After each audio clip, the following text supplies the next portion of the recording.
So started with a certain particular software brand and had it installed, and I thought it was cool at first, but very shortly into it, I noticed that you had to enter a lot of data and information to even get what the little data I was looking for. So long story short, I kind of gave up on it really quick, and I don't even think my boss knows that.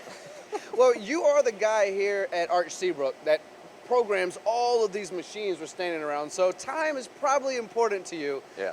And isn't the main point of machine monitoring to save time? To save time and to get data quick and easy.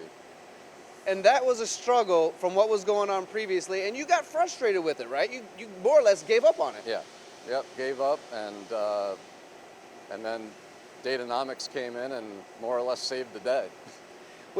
Datanomix, my buddies Greg and John love to save the days. So you saying that on camera, they're happy to hear it. So what's Datanomix been like for you now? Are you doing okay now? Are you saving the time that you're looking based on all the machines you have to program?